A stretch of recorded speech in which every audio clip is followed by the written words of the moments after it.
बिस्मिल्लाहिर्रहमानिर्रहीम। अस्सलाम वालेकुम जी। कारी साहब आज हमें कुरान पाक के पढ़ने के हिसाब से पढ़ने के लिए हमें बताएंगे कि जी कारी साहब। अल्हम्दुलिल्लाहि वहदा वस्सलातु वस्सलामु अला मन ला नबिय्य बअदा अम्मा बाद फ़अऊज़ु बिल्लाहि मिनश शैतानिर रजीम बिस्मिल्लाहिर रहमानिर रहीम वरत्तिलिल कुरआन तरतीला।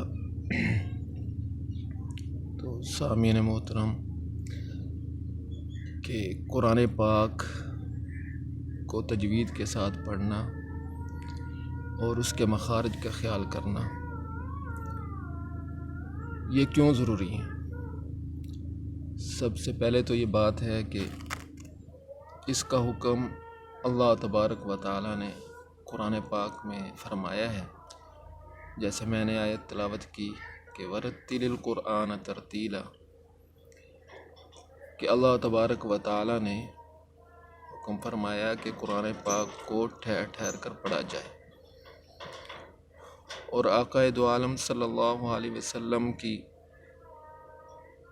कई अहादीस कुरान पाक को सही पढ़ने के मुतालिक, बल्कि यहाँ तक फरमाया कि कुरान पाक को अपनी खूबसूरत आवाज़ के साथ पढ़ो।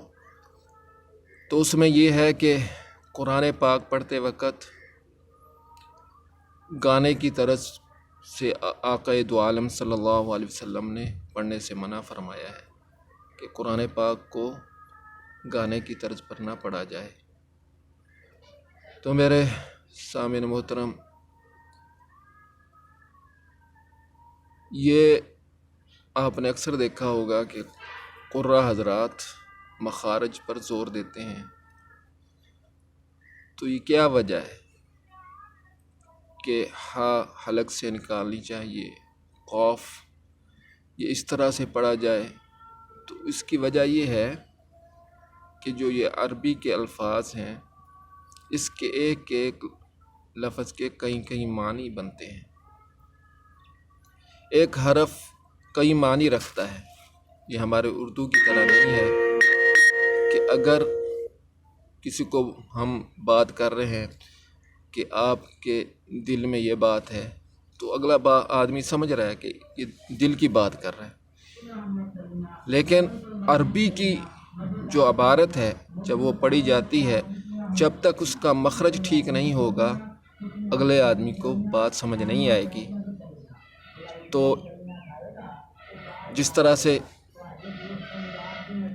अरबी में क़ल्ब दिल को कहते हैं कि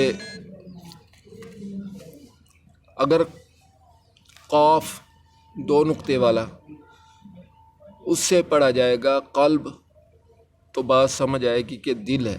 लेकिन अगर एक आदमी क़ल्ब की जगह पे कल्ब कहेगा, कल्ब, हालांकि वो कह क़ल्ब रहा है कि बात दिल की हो रही है, लेकिन वो कल्ब कह रहा है, तो ये बात बदल जाएगी। दिल की बजाय वो कुत्ता कह बैठेगा, तो अल्फाज में कितना फ़र्क आ जाएगा। तो इस तरह इसमें मानी में भी फ़र्क आ जाता है, मानी बदल जाते हैं। तो बजाय इसके कि हमें कुरान पाक पढ़ने का सवाब हो, उल्टा गुनाह होता है। इसी तरह ये सिर्फ़ एक हरफ लफ्ज़ के बदलने की बात नहीं, अगर एक नुक्ता बदल जाए उस पर भी बात कहीं से कहीं चली जाती है। जैसे ये कुरान पाक का में लफ्ज़ आया है, ये वाक़या भी है, तो हमने वाक़या तो बयान नहीं करना, हमने तो ये इस चीज़ को समझना है कि ये क्यों ज़रूरी है। तो ये हज़रत मूसा और हज़रत खिज़र अलैहिस्सलातु वस्सलाम का वाक़या है कि हज़रत मूसा अलैहिस्सलातु वस्सलाम और हज़रत खिज़र अलैहिस्सलातु वस्सलाम जब सफ़र के लिए निकलते हैं तो यहूदियों की एक बस्ती में पहुंचते हैं, तो उनसे खाना मांगते हैं। तो कुरान पाक बताता है कि फ़अबऊ अन युज़य्यिफ़ुहुमा, कि फ़अबऊ उन्होंने खाना देने से इनकार कर दिया, युज़य्यिफ़ुहुमा खाना देने से इनकार कर दिया। تو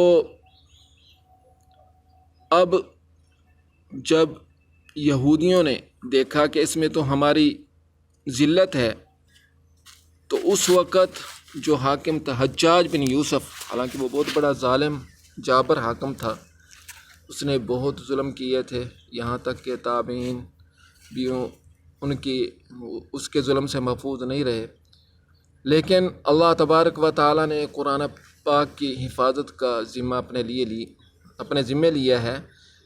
تو یہ جب یہودی اس کے پاس گئے کہ بات یہ ہے کہ آپ فَأَبَوْا أَن يُضَيِّفُوهُمَا، جو قرآن پاک میں ہے کہ انہوں نے کھانا دینے سے انکار کر دیا، آپ یہ جو ایک نقطہ نیچے ہے اس کو اوپر لے آئیں اور ایک نقطہ اور لگا دیں، آ جائے گا فَأَتَوْا أَن يُضَيِّفُوهُمَا کہ یہودیوں نے کھانا دیا، تو اس سے ہماری بات بن جائے گی اور آپ کے قرآن کا بھی کچھ نہیں بگڑے گا، صرف نقطے کا ہی اضافہ کرنا ہوگا۔ تو حجاج بن یوسف نے ان لوگوں کو بٹھایا، کہا کہ آپ ذرا تشریف رکھیں، اور اندر گیا اور تلوار لے کر آیا اور 10 کے 10 یہودیوں کے سر قلم کر دیے، اور کہنے لگا کہ میں ظالم جابر ضرور ہوں، لیکن جس رب نے قرآن کی حفاظت کا ذمہ لیا ہے میں اس میں کیسے تحریف کر سکتا ہوں۔ تو بتانے کا مقصد یہ ہے کہ ایک نقطے سے صرف ایک نقطہ بڑھایا یا 2 نقطے بڑھائے، فَأَتَوْا بن گیا، اور معنی کہاں سے کہاں چلا گیا، پورا ایک قصہ ہی بدل گیا۔ تو اس لیے میرے سامعین محترم، قرآن پاک کو صحیح طرح سے پڑھنا، مخارج کا خیال کر کے پڑھنا، ان کے نقطوں کا خیال کر کے پڑھنا یہ ضروری ہے۔ تو اسی سلسلے کو ہم آگے بڑھاتے ہوئے انشاءاللہ ناظرہ اور حفظ کے متعلق کہ کس طرح سے قرآن پاک صحیح پڑھا جائے اس کے بارے میں انشاءاللہ آپ کو آگاہ کریں گے آئندہ ویڈیو میں۔ تو آپ حضرات جو ہے ضرور سماعت فرمائیے گا۔ اللہ تبارک و تعالی ہمارے اس عمل کو قبول فرمائے۔ وما علینا الا البلاغ۔